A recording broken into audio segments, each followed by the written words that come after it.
lot of the times when you believe that you are thinking, it's actually what's happening is you are listening. Your mind, up here, your mind goes on all by itself without any direction from you. And a lot of the time when you think that you are doing it, it's really just doing itself, you know? Like, they say on average, people think about 60,000 thoughts per day. How many of those thoughts are actually new thoughts? How many of those thoughts are actually innovative and creative and life-serving, life-giving, you know? And how many of those 60,000 thoughts are just repetitive things that go on in your head? Like for instance, I will take the time to meditate in the morning, and when you meditate, when you sit down and just kind of watch your mind in a way, you know, you sit quietly, you sit still, and you listen. And I notice when I meditate is, you notice it firsthand. It's like your mind just going by itself. Your mind is just going. Like, that's what it does. And I'm here to say that I don't know if your life is even really your life until you take the time and you put in the effort to tame your mind. Because our minds just take control of our life. All of us, we're walking around with this crazy mind in our head. And you know, you see people out on the street sometimes and talking to themselves, and you think, you know, oh, something's wrong with them, you know, they're talking to themselves. You know, you just realize, you're like, oh, something's going on in their head, you know. But if all of our minds, if everybody's thoughts were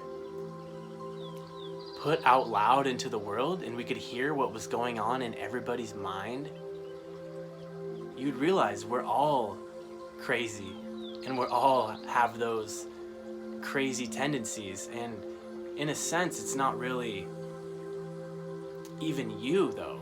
Like, you are not your mind. So basically, I'm walking around all day with this force going on. Like, you're living in your body with your mind. Like me and then my mind. We share the same body. And until you can put in the effort and get your mind on your side, working for you, I don't even know if your life is your life. I think that we are just being, you know, beaten down by our minds, constantly thinking thoughts that are not healthy, are not helpful, are not fulfilling, you know, constantly thinking negative things about people. I don't know if your mind does that, but mine does. And the more that you slow down and really dig deeper in and investigate, you'll see that it's not really you doing it. It's the mind is a force of nature, and it operates without direction from you. So that's kind of my hypothesis as to why people love things such as snowboarding, motorcycles, rock climbing, dancing. These activities, and I think they call it the flow state, these activities that put you into an intense state of focus so that you are able to get out of your mind, right? When you're hanging on the edge of a cliff by your fingertips, you know, trying to find the next handhold, you can't afford to be thinking about other stuff, other stupid things, you know, pointless stuff. So we do these activities in order to force ourselves into the moment and get out of our minds because we realize how good it feels. They say when we're always in our mind, we're always one thought away from life. Because you experience life, you experience what's going on, and then your mind always has to tell the story in your head. It's a narrator. It's a never-ending narrator. It's a non-essential, dude. Like I live my life and I see what's going on, but then my mind is always relaying a story. You know, you're thinking about everything around you. It's like, it doesn't help, you know? It kind of separates you from the experience. I went to a meditation retreat actually, where you don't talk for 10 days to anybody. You don't have your phone. There's a lot of meditation, and it's a lot of time with yourself, and you know, it's a silent retreat, so you don't talk to people, but you do talk in your head. You know, you realize how crazy your mind is, and especially when you don't have an outlet. You know, you're kind of stuck with it, and you see it for what it is. And one of the things they taught us in this retreat, they said that our mind can be our greatest ally. You know, the mind is the most powerful force that we know. It's the most powerful force in existence. And a still mind is very powerful. But when your mind is all over the place, you know, your energy is being scattered around. You're not at peace. You're not at one. You're not centered. So we are way more powerful when we're able to take the time to calm our minds. It's kind of like working out, you know, except they call it working in, because it's an internal thing. It's in your mind, you know, but it's just as important as taking care of your body. You got to take care of your mind. And one of the things they taught us was that the mind can be the greatest threat to life on Earth if it goes unchecked. The mind is a wild animal that needs to be tamed.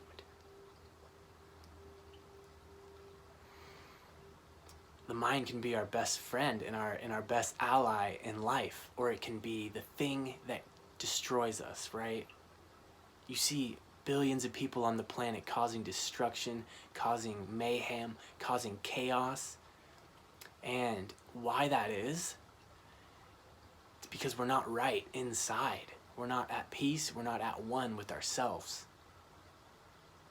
How can you expect to have world peace when everybody's at war within themselves? You know, we all have a battle that's going on within us, and that tends to externalize into the world, you know, and into around us. Like Eckhart Tolle said, the pollution that we create in this world is just a reflection of the inner psychic pollution. It's really hard for people to take responsibility for what's going on inside of them. There's way too many distractions. There's way too many things to lose ourselves in. It's way too easy to avoid confronting what's going on within.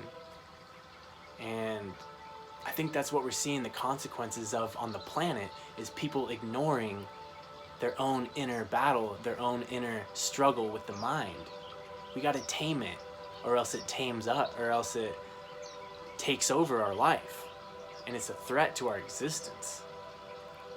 It's a wild animal taking control of your existence. So you're living in your body with your mind. You have to do the work and take back your life so that you can really start to live. So that's the thing about the mind, is that we all have one. Just like a body, we all have one. But it's not who you are. It's just something that you use and live with. And you can tend to it and appreciate it. And the degree to which you appreciate and take care of your body, the degree to which you take care of and appreciate your mind, will have a direct impact on your experience of life. Our minds are just, if we don't take care of them, if we don't tend to them, if we don't take the time to meditate or do yoga or do other things that, you know, work with your mind take the time for your mind just like you do working out. If we don't do those things, then I would propose that our lives are not even ours. We're literally possessed by our mind. It's an entity. And yeah, we all have the mind. We all have the potential to take care of it or be destroyed by it. And I think it's all up to us, you know? It's up to you, it's up to me. Just to sit, at least get in touch, at least observe it, at least start to develop an awareness of it. Like with meditation, that's, you are creating a distance. You know, you take the time to observe your mind, and in doing so, you start to realize, like, it's just a thing that goes on by itself. I can sit here and observe it. I don't have to get involved with my thoughts and start to believe them. You know, I can start to question and mistrust my mind, man, because it goes on by itself. It comes to conclusions, it makes assumptions, and a lot of times it's wrong. And like I said, man, the more we can take care of it and tend to it, the more that we will be able to live our own life and create meaningful change. The mind is a great servant, but a lousy master. We got to make our mind work for us. We're not here to work for our mind, right? And that's a choice we all have. That's a choice that we all have to make. So, little insight for you guys today. Hope this finds you well, and that you have a blessed day. I hope you are staying mentally healthy, spiritually healthy. Take care of the people around you as much as you can, and just enjoying the journey of life. So, thanks for watching. Bye-bye.